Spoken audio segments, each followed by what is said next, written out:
Hi everyone. In this video I just wanted to share some of the really amazing images that I've discovered in some of these tables that come up or are formed when you put in the ELS terms. They not only reveal the hidden messages that God has encoded in the text with the words that come up, but God has also hidden imagery that also serves as another confirmation of what is written in the matrix. Usually the matrix confirms the Bible code, and the Bible code is also confirmed by the visual imagery that's created as well.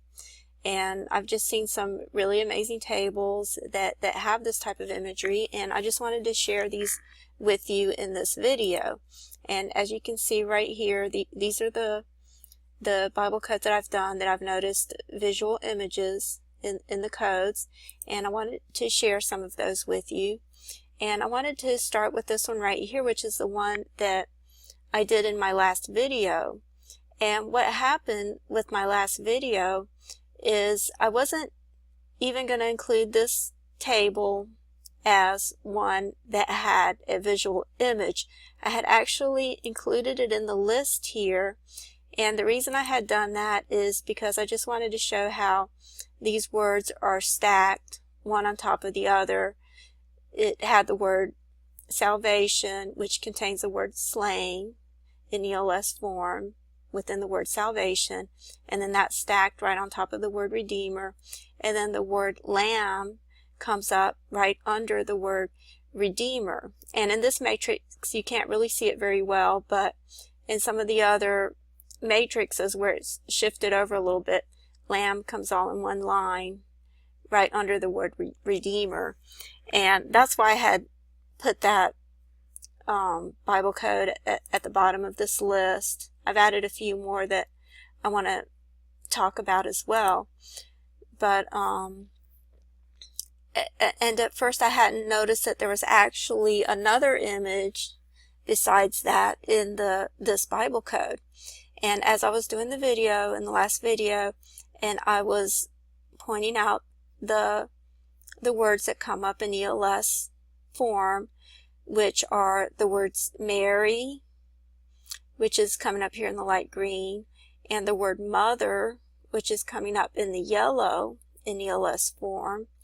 And as I was pointing those words out, I noticed that it seemed to be forming the shape of a womb, with Yeshua, which is salvation, the Redeemer of Israel, the Lamb of God. It seemed to be all contained within the word Mary and the word mother, and it seemed to form this circular shape here which looked like a womb. And I noticed that, but just kind of in the back of my mind as I was reading off the letters, I didn't really point it out. And I had just finished reading Luke 1 and verse 31, where it says, "And behold, thou shalt conceive in thy womb, and bring forth a son, and shall call his name Jesus." I had just finished reading that in the video, and I was beginning to realize as I was pointing out the letters that it was looking like a womb, but I never really mentioned it until I started reading the matrix, which I didn't really know what it was gonna be about before I started reading it. And I realized that it was about Jesus being formed in the womb. It was prophetic of Jesus and the birth of Jesus. And I didn't even realize that until I started reading the matrix. So the matrix confirms the Bible code. The ELS terms confirm what the matrix is about, because the matrix is prophetic about the birth of Jesus and the Redeemer that would come, the Redeemer of Israel. That would be the salvation of the world, the Redeemer, and the Lamb of God who was slain. And you see the word slain comes up. All of this is prophetic inside the matrix, and it's confirmed as a second witness by the ELS terms that come up, and it's confirmed by a third witness by the visual imagery, which I thought to myself that's what it looked like, but I didn't become sure of it until I saw the word womb right there in the matrix. That is what it's representing. It's representing the womb with the visual imagery with Jesus, Yeshua, right inside of it. The other thing that was really amazing about this particular table is that I had just discovered this table just a couple of days before I made the video, and I had decided that I would share this table next. And to myself, I was thinking that this would be a really good table for Mother's Day, and I actually thought Mother's Day was a little bit further off. It actually kind of snuck up on me this year. I had forgotten all about it, and I didn't even realize that I had uploaded this video the day before Mother's Day. I even had to change the title because at first I had titled it something else, and then I realized the next day that it was Mother's Day, and I quickly changed the title because I thought this was an excellent Bible code for Mother's Day, and that just happened by coincidence. So God's timing is always perfect, and like I said, I had found this table some time ago, but then I just rediscovered it and decided to make a video about it just in time for Mother's Day. Okay, so I'm going to go ahead and go to the next one. And the next one that I want to share with you, that again, it's one that I didn't realize it had visual imagery in it until actually after I had done the video on this. Okay, and it's this one right here at the top. This is the one that I had done in the video prior to my last one, and it's the one where I had put in the words Pentecost and last trump. And this came up miraculously right up in Exodus 19, where it talks about the very first Pentecost, the very first Shavuot, when God descended on Mount Sinai as fire, and the mountain smoked, and this was right before God gave the Ten Commandments. And the first thing I thought of when I saw this table is that I thought it looked like a mountain. And right here, it says mount right here. I just noticed that just now, that it says mount right at this point. So if you connect the dots, you see that it looks like a mountain. And again, this was just kind of in the back of my mind. I wasn't 100% convinced that it was a mountain, so I never really mentioned anything about it. But in the back of my mind, I knew that it looked like a mountain. And then after I had made the video, I was thinking about mentioning that it looked like a mountain. And I just kind of thought to myself that, you know, it's probably flat on top because of the fire. And I thought I would mention that, but I didn't know for sure. I didn't know what Mount Sinai looked like. And then I actually rewatched the video that I had done. I watched it from the video file, the video that I had done on this, and I noticed the picture, which I don't have the tab up here, so I'm going to pause it for a second so I can show you the picture that I noticed.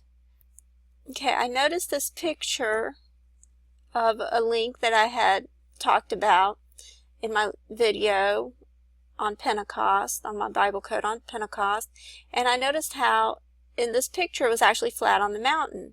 And I thought to myself, oh, it looks like, you know, maybe it was flat on the top for real. And it just dawned on me that I could actually just, you know, Google the images of Mount Sinai to see what the mountain actually looks like. And I did that, and to my amazement, I saw that it is flat on top, and it actually looks exactly like the Bible code.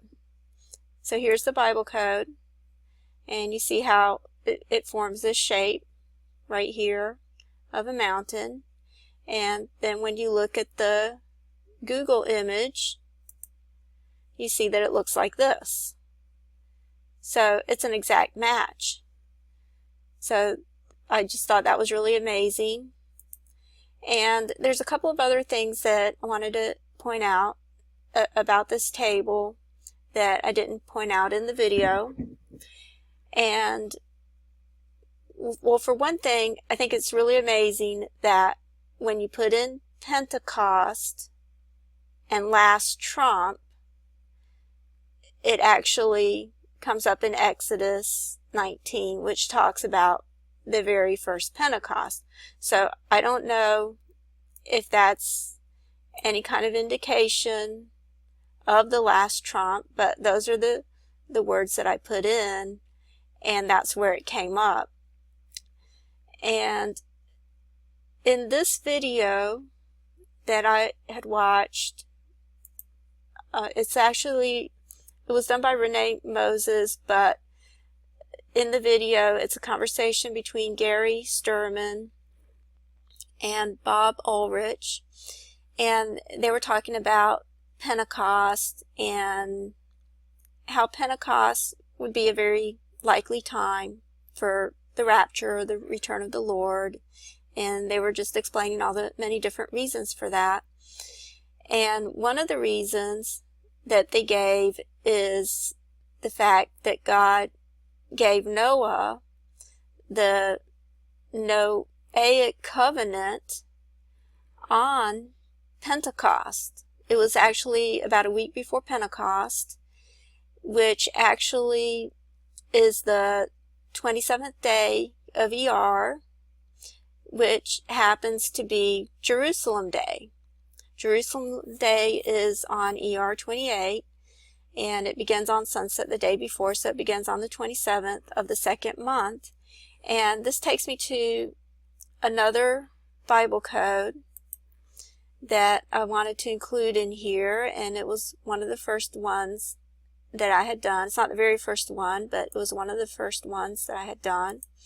And this was on the second Advent. And this also has some visual imagery in it, as you can see, which I'll talk about in just a second. But what I want to point out right here is that this is the table that came up on the second Advent. There was only one match for the words second Advent, and they came up here in Genesis 8, where it talks about Noah and the Noahic covenant that was given to Noah. And you see right here where it says Advent, it talks about the first month and the first day of the month. And then just under that, it talks about the second month and the 7th and 20th day of the month. And these two dates cross right through the word Advent. And as you can see, I was searching for the second Advent, which comes up right next to the word Advent. The word first also comes up next to the word Advent, but as we know, there's two Advents. There was the first Advent, which was the Lord's first coming, and the second Advent will be the Lord's second coming. But right along the word Advent, it has those two dates, which when I had first made the video on this table, I had explained that it might possibly be a time frame, or it looks like it could possibly be a time frame, because there's two dates that are given here, or perhaps some type of countdown to the second date that's on here, which is the second month and the 7th and 20th day of the month. And that's exactly one of the things that Gary Sturman had talked about in this video about Pentecost and how amazing Pentecost is, and how it could very likely be the day of the second coming. And it looks like I'm about out of time, so I'm going to have to continue with the next video. Thank you.